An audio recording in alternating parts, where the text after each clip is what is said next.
the pristine halls of the Galactic Military Academy echoed with the confident footsteps of Instructor Crix as he entered Lecture Hall 7. His 4 eyes swept across the eager faces of 200 newly recruited cadets, each one representing the finest warriors from 12 different star systems. These young aliens had conquered planets, demolished rebel fleets, and earned their place among the galaxy's elite fighting forces. "Welcome, cadets, to Advanced Tactical Warfare," Crix announced, his voice carrying the authority of someone who had seen 300 battles across the Outer Rim. "Today we will discuss the most dangerous combat scenarios you may encounter in your military careers." A tentacle shot up from the third row. "Sir, are we covering the Krillian death swarms?" Naturally, Crix nodded approvingly. Another cadet, this one with silver scales gleaming under the artificial lighting, called out, "What about the Void Hunters, sir?" "Child's play," Crix replied with a dismissive wave. "We will cover every major threat in the known galaxy. The plasma-wielding Nexarians, the quantum-phasing Ethereals, even the dreaded Machine Collective." The cadets leaned forward in anticipation, their various appendages taking notes on holographic tablets. This was why they had trained for cycles, why they had sacrificed everything to reach this prestigious academy. However, Crix continued, his tone shifting to something darker, "There is one subject that we do not discuss in detail. One enemy so unpredictable, so tactically disturbing that our high command has classified most information about them." Silence filled the massive auditorium. You could have heard a microorganism drop. A young cadet in the back row, clearly trying to impress his instructor, raised his hand confidently. "Sir, surely you're not referring to those primitive humans and their so-called Marines?" The temperature in the room seemed to drop several degrees. Crix's expression shifted from stern professor to something resembling a war veteran with severe trauma. Several older cadets who had heard whispers of human encounters shifted uncomfortably in their seats, while nervous chuckles rippled through the crowd. "Cadet Zell," Crix said slowly, his voice barely above a whisper, "what did you just say?" The young alien's confidence evaporated instantly. I mentioned the human Marines, sir." Crix closed his eyes and took a deep breath. "Class dismissed. We will continue this discussion tomorrow, and Cadet Zell report to my office immediately. We need to have a very serious conversation about why certain topics are forbidden." The memory still haunted Admiral Varn's dreams, even after 5 standard years had passed. He could recall every detail of that fateful day when the Zolonian Empire first encountered what the humans called New Terra, a small agricultural colony on the edge of civilized space. "It should have been simple," Varn muttered to himself, staring out at the stars from his current desk job, a significant demotion from his former position as fleet commander. "We had everything planned perfectly." The Zolonian war fleet had approached New Terra with overwhelming confidence. 50 dreadnought-class vessels, each one bristling with quantum disruptors and plasma cannons that could crack a moon in half. Their shields could withstand the combined firepower of an entire star system. Their targeting computers had accuracy ratings that exceeded 99.7%. By every logical calculation, the human colony should have surrendered within minutes. "These humans have no orbital defenses," his tactical officer had reported with barely concealed excitement. "Their largest weapon appears to be some sort of primitive kinetic projectile launcher. Sir, our smallest scout ship could destroy their entire settlement." Varn had nodded approvingly. "Excellent," signaled the colony. "Inform them that the Zolonian Empire is claiming this system. They have 1 solar hour to evacuate or face annihilation." The response from the surface had been unexpected. "Admiral," his communications officer had said, confusion evident in his tone, "the humans are requesting to speak with someone named Sergeant Jake Morrison. They say he handles negotiations." Within minutes, a gruff human voice crackled through their state-of-the-art communication systems. "This is Sergeant Morrison, United Earth Marine Corps. I understand you boys want to have a chat." "I am Admiral Varn of the Zolonian Imperial Fleet," he had announced with all the dignity his position commanded. "You will surrender this colony immediately, or we will reduce your settlement to atomic dust." The human had actually laughed. Not the nervous laughter of a terrified primitive, but genuine amusement. "Well, Admiral, I appreciate the heads up. Tell you what, my Marines and I were getting pretty bored down here anyway. Haven't had a decent fight in months." Varn's tactical computer had immediately flagged this response as irrational behavior, possible system malfunction in translation matrix. "Human, perhaps you do not understand," Varn had explained patiently. "We possess 50 warships. You have what appears to be a farming community and some sort of mining operation." "Yeah, that sounds about right," Morrison had replied cheerfully. "Though you might want to update your intelligence reports. We also have a pretty decent barbecue joint, and Jenkins just finished building a miniature golf course."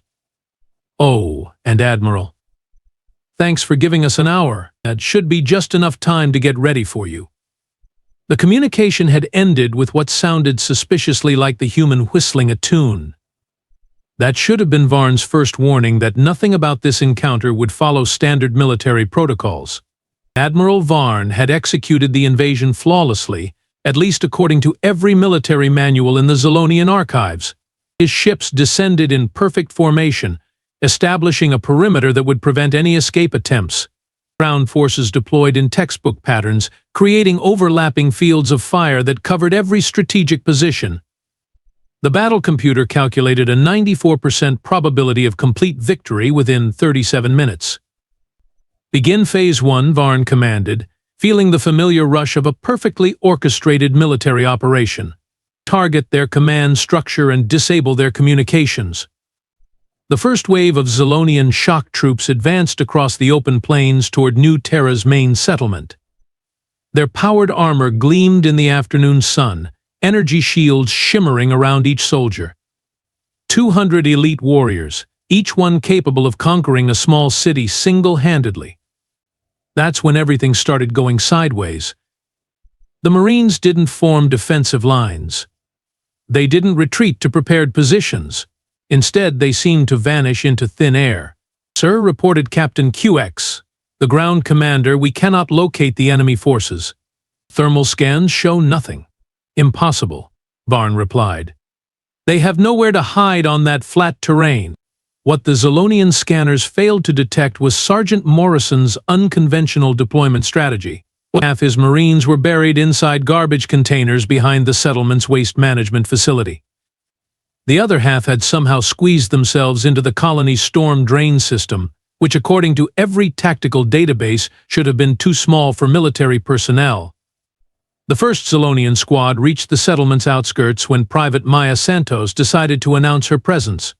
Not with weapons fire or tactical signals, but by bursting out of a recycling bin while belting out what humans apparently called show tunes. "I feel pretty, oh so pretty," she sang at the top of her lungs while firing her assault rifle with one hand and lobbing grenades with the other. The Zolonian battle computer immediately crashed. "Commander," the panicked voice of a squad leader crackled through communications, "the enemy is they are singing. Our tactical analysis systems cannot process this behavior." "Are they attempting some form of psychological warfare?" "Negative," Captain QX replied, consulting his military database. "No known species uses musical performance during combat operations. This must be some sort of primitive intimidation ritual." Private Santos continued her musical assault, switching to something she called heavy metal while rappelling down the side of a grain silo. The Zolonian soldiers, trained to respond to logical tactical maneuvers, found themselves completely bewildered by an enemy who seemed to be enjoying herself. Meanwhile, Corporal Rico Valdez had discovered something fascinating about Zolonian biology. Their advanced respiratory systems, designed to filter out toxins and chemical weapons, had one critical weakness: they were incredibly sensitive to capsaicin. "Hey, Morrison," Rico shouted from his position inside the colony's kitchen facility. "Remember those ghost peppers from the last supply run? The ones that nearly killed Jenkins when he tried to impress that girl from the agricultural station?" Morrison replied while setting up what appeared to be a makeshift catapult constructed from playground equipment. "Those are the ones." Within minutes, Rico had weaponized the colony's entire supply of hot sauce, chili powder, and what the humans generously called industrial-strength buffalo wings. His improvised pepper bombs turned the Zolonian advance into a retreat of coughing, wheezing, and thoroughly confused alien soldiers. "Sir," Captain QX gasped through his communicator, "the humans have deployed some sort of chemical weapon. My troops are incapacitated." "What type of chemical agent?" Varn demanded. "Unknown, sir. It appears to be food-based. Our scanners identify the compounds as edible substances, but they are causing severe respiratory distress." The situation deteriorated further when the Marines began their surrender tactics. 3 separate Zolonian squads accepted what appeared to be white flag submissions, only to discover that the surrendering humans were wearing explosive vests made from mining charges and agricultural fertilizer. "This is Squad Leader Nex," came another panicked transmission. "The humans keep surrendering and then exploding. This is not covered in any of our tactical manuals." The Zolonian artificial intelligence systems, designed to predict and counter logical military strategies, began displaying error messages. They could not compute why an enemy would sacrifice individual soldiers for minimal tactical advantage. They could not understand why humans would sing during combat. They definitely could not process why anyone would use food as a weapon. Admiral, his chief tactical officer, reported with growing concern, "Our battle computers are requesting additional data on human combat psychology. Current analysis suggests that their tactics are classified as impossible by our strategic databases." Varn stared at the tactical display showing his supposedly elite forces retreating from what should have been a defenseless farming colony. "How many casualties have we sustained?" "0 fatalities, sir. But 90% of our ground forces are reporting psychological trauma and requesting immediate medical attention for pepper-related injuries."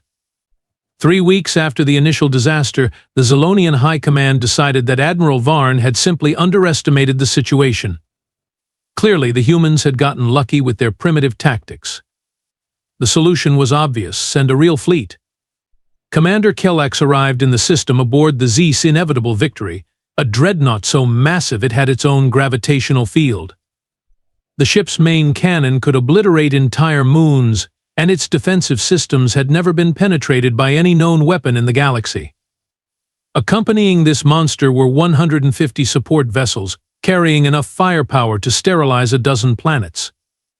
"Admiral Varn," Kellex announced with barely concealed disdain, "your failure to subdue a simple agricultural colony has embarrassed the entire empire. I will demonstrate how real warfare is conducted." Varn wanted to warn his replacement about the humans' unconventional methods, but Kellex had already dismissed him to observe from a support vessel. "Watch and learn," the commander had said confidently. Down on New Terra, Sergeant Morrison gathered his Marines around the settlement's community center, which now looked like it had been hit by several tornadoes and a minor earthquake. "Well, boys and girls, looks like our alien friends brought some bigger toys this time." Sarge called out Lance Corporal Sam Chen. "That ship up there is roughly the size of Manhattan. Our biggest weapon is still Jenkins' hunting rifle." Morrison grinned. "Chen, you're thinking too small. Remember what we learned in basic training: improvise, adapt, overcome. And what do we have plenty of around here?" "Mining equipment," replied Corporal Rico Valdez, still wearing his makeshift gas mask from the Pepper incident. "Industrial machinery," added Private Maya Santos, tuning her guitar for what she called her battle playlist. "And really bad ideas," finished Private Tommy Walsh, who had somehow managed to construct a fort out of agricultural equipment and children's playground components during the brief ceasefire. What happened next would forever be known in alien military circles as the day physics wept. Lance Corporal Chen had spent his childhood building elaborate blanket forts, and apparently those skills translated surprisingly well to military engineering. Using nothing but playground equipment, farming tools, and what appeared to be an old jungle gym, he constructed a defensive position that defied several laws of physics and at least one building code. "Chen," Morrison observed, watching his Marine weld a swing set to a tractor, "that's either brilliant or completely insane." "Why not both, Sarge?" Meanwhile, the colony's food truck, a cheerful vehicle painted with dancing tacos and operated by a civilian named Martha, who made the best fish tacos in 3-star systems, was undergoing a dramatic transformation. Rico had figured out how to mount the mining laser to its roof, while Santos had installed the settlement's entire sound system inside the truck. Martha, Morrison asked the food truck owner politely, "Would you mind if we borrowed your vehicle for a tactical operation?" "Honey," Martha replied while loading hot sauce into what used to be her condiment dispensers, "at this point I'm just along for the ride." "But if we're doing this, we're doing it right. It's Tuesday, which means tacos. Can't fight aliens without proper nutrition." And thus began the infamous Taco Tuesday incident. When Commander Kellex began his assault, he expected to see the desperate last stand of a defeated enemy. Instead, his sensors detected a brightly colored vehicle racing across the battlefield at impossible speeds, it broadcasting what appeared to be a mixture of human music and combat chatter at volumes that registered as a potential weapon. "Take cover," Santos yelled over the truck's loudspeakers while her guitar amplifier's feedback created a sound that made the alien ship's communication systems malfunction. Incoming taco delivery. The mining laser, never designed for combat but perfectly capable of cutting through solid rock, began carving chunks off Zolonian landing craft like Martha carved meat for her famous carnitas. "Sir," reported Kellex's bewildered tactical officer, "the humans have weaponized food service?" "That's impossible," Kellex replied, watching his battle displays show a food truck somehow dodging plasma cannon fire while delivering what appeared to be lunch to human soldiers. The situation became even more surreal when the aliens' language computers attempted to translate what the humans were saying during combat. "Chen." Morrison's voice crackled over the communications. "Your fort looks like it was designed by a drunk architect." "Thanks, Sarge," Chen replied cheerfully while using a modified seesaw to launch explosive charges at incoming aircraft. "Your tactical planning still reminds me of my grandmother's knitting." The Zolonian translation matrix flagged this exchange as critical intelligence regarding human command structure and spent precious processing power trying to understand how knitting related to military strategy. "Sir," the communications officer reported with growing panic, "the humans appear to be insulting each other during combat operations. Our psychological warfare department cannot determine if this indicates low morale or some form of advanced battle tactic." Santos' voice carried across the battlefield as she performed what she called a guitar solo while rappelling down a grain elevator. "This one goes out to all our alien friends up there. You guys picked the wrong day to mess with Taco Tuesday." Commander Kellex's battle computer finally admitted defeat by displaying a simple message: "Error, human behavior exceeds logical parameters. Requesting immediate software update." "Sir," his second-in-command reported quietly, "perhaps we should consider negotiation." Dr. Taz sat in his sterile research facility aboard the Zolonian science vessel, surrounded by holographic displays showing captured footage from the New Terra incident. As the Empire's leading xenop psychologist, he had been tasked with the impossible, making sense of human military behavior. "Computer, replay segment 47, he commanded, his 3 eyes focused intently on the screen. The hologram showed Private Maya Santos pinned behind an overturned farming vehicle, while plasma bolts scorched the ground around her. According to every psychological profile in the galactic database, she should have been experiencing combat stress, fear, or at minimum some form of survival anxiety. Instead, she was laughing. Not the nervous laughter of someone losing their grip on reality, but genuine, hearty amusement as she popped up to return fire while humming what humans called a pop song. "Fascinating," Dr. Taz muttered, making notes on his datapad. "Subject exhibits increased performance efficiency under stress. Hypothesis: humans possess inverse psychological response to danger." He switched to another recording, this one showing Corporal Rico Valdez after his improvised pepper bomb had misfired, covering him in his own chemical weapon. The alien had expected to see defeat and demoralization. Instead, Rico was bent over with laughter, tears streaming down his face as he called out to his teammates. "Hey guys, note to self, ghost pepper grenades work better when you throw them away from yourself." Dr. Taz paused the recording and stared at the frozen image. "Computer, analyze vocal patterns during this sequence." Analysis complete. The artificial intelligence reported, "Subject exhibits markers consistent with extreme enjoyment. Endorphin levels appear elevated. Stress hormones are present but accompanied by chemicals associated with pleasure and excitement." "They enjoy this," Dr. Taz whispered to himself, a chill running down his spine. "They actually enjoy combat." The next recording made his condition worse. It showed what appeared to be the human commanding officer, Captain Alex Rivera, standing in the middle of a firefight while calmly eating what looked like a sandwich. When a young Marine approached him asking for orders, Rivera's response had become legendary throughout the Zolonian fleet. "Captain, what's our tactical plan for the northern approach?" Rivera had taken another bite of his sandwich, looked around at the chaos surrounding them, and shrugged. "Honestly, kid, I'm making this up as I go along. But so far it seems to be working pretty well." Dr. Taz replayed that segment 17 times, each viewing making him more disturbed.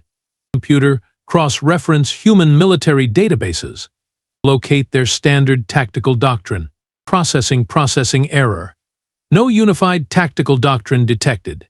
Each human military unit appears to operate using different methodologies. Some units prefer direct assault, others favor stealth operations, and several groups seem to specialize in what they term creative problem-solving. Creative problem-solving? Dr. Taz queried. Definition unclear. Examples include using children's toys as military equipment, converting food service vehicles into combat platforms, and employing musical performance during assault operations. The psychiatrist pulled up personnel files on the new Terra Marines. Sergeant Morrison had military training, but his background included civilian occupations like construction work and amateur theater. Lance Corporal Chen had studied engineering but had also worked as a children's playground designer. Private Santos was trained in demolitions but had spent her off-duty time performing in what humans called rock bands. What? They're not following any military doctrine because they don't have one, Dr. Taz realized with growing horror. Each engagement is essentially an experiment. They're learning and adapting in real time, using skills from completely unrelated fields. He leaned back in his chair, understanding dawning on him like a cold sunrise. They don't fight like soldiers. They fight like creative artists solving puzzles. And they enjoy the challenge. Dr. Taz's final report to High Command was succinct. Recommendation: avoid all contact with human military forces. They are tactically unpredictable and psychologically incompatible with logical warfare. The emergency session of the Zolonian High Command convened in the Empire's most secure facility, deep within their capital ship orbiting the homeworld. Fleet Admiral Kex presided over the meeting, his expression grim as he reviewed the reports flooding in from the New Terra disaster. "Gentlemen," Admiral Kex began, his voice carrying the weight of someone who had just watched centuries of military doctrine crumble, "we need to discuss the human situation." Commander Kelax, recently returned from his failed assault, sat slouched in his chair with the 1,000-yard stare of someone who had witnessed the impossible. "They used a playground," he muttered. "An actual children's playground as a weapons platform." "The report mentions improvised shields," General Vox interjected, consulting his datapad. "Admiral Varn, please elaborate on this section." Varn cleared his throat nervously. "Well, sir? After our initial assault failed, we attempted a direct frontal attack on their command center. The humans had barricaded themselves inside what appeared to be their administrative building. Standard defensive procedure, nodded General Vox. "Yes, sir. However, when we breached the structure, we discovered they had constructed defensive positions using office furniture." The room fell silent. "Office furniture?" repeated Admiral Kex slowly. "Desk, sir. Filing cabinets. Something they called a water cooler. They had somehow welded them together into an effective defensive network. Private Santos was firing through a gap between two photocopying machines while Sergeant Morrison coordinated the defense from behind a reception desk. Dr. Taz, attending the meeting as a psychological consultant, raised his hand. "Admiral Varn, did the humans show any signs of fear or stress during this engagement?" Varn's eye began twitching. Sir, they were taking bets on which one of our soldiers would trip over the extension cords they had strategically placed throughout the building. Extension cords? General Vox asked weakly. They weaponized their office supplies, sir. Staplers modified to fire explosive rounds. A paper shredder somehow converted into a defensive weapon. And they were laughing, sir. Laughing and making jokes about our equipment.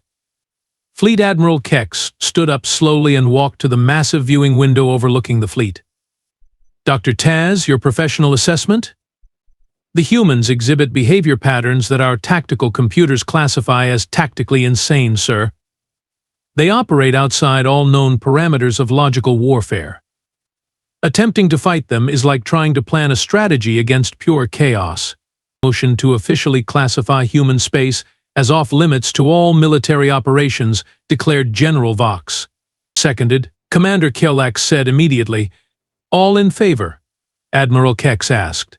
Every hand in the room went up. Motion carried. Effective immediately, the official Zolonian military doctrine includes Protocol 7, complete avoidance of human-controlled space. As the meeting concluded, Admiral Varn was overheard muttering to his aide, "Remember this, son. There are dangerous species in this galaxy, and then there are humans. When in doubt, just don't poke the humans." The phrase caught on remarkably quickly throughout the alien military community. Instructor Crix returned to the lecture hall the following day to find his cadets sitting in unusual silence. Word had spread about the previous day's incident, and the atmosphere was thick with curiosity and barely contained nervousness. Yesterday we discussed why certain subjects are classified, Crix began, his tone more measured than usual. Today I will explain exactly why the human Marine Corps represents a tactical nightmare that our military has chosen to avoid entirely. He activated the holographic display, showing the official Zolonian military doctrine. Protocol 7, complete avoidance of human-controlled space. This protocol has been in effect for 5 standard years, and our casualty rates have dropped by 97% as a result. A brave cadet in the front row raised her tentacle. But surely, sir, with our current technology and improved tactics, we could defeat them now? Crix's expression shifted to something resembling pity. The computer display recent surveillance footage from the Titan system incident. The hologram showed a group of human Marines sitting around a makeshift table inside what appeared to be a damaged space station. Asteroid fragments were impacting the structure around them, causing explosions that shook the entire facility. Emergency alarms blared in the background. The Marines were playing cards. Royal Flush announced one Marine cheerfully, laying down his hand while a particularly large asteroid impact sent debris flying past the window behind him. "Damn it, Rodriguez," another Marine replied, tossing his cards down in disgust. "How do you keep winning during bombardments?" "It's all about maintaining focus under pressure," Rodriguez explained, collecting his winnings while the station shuddered around them. "Sir," a cadet asked weakly, are they gambling during a combat situation?" "This is why," Crix replied grimly, "our current diplomatic strategy focuses on negotiating with safer species. Warrior robots, hive-mind collectives, interdimensional demons. Much more predictable adversaries." He concluded the lesson with the unofficial motto that had become standard throughout the alien military academies, "Remember this, cadets. There are old soldiers, there are bold soldiers, but there are no old soldiers who fought human Marines."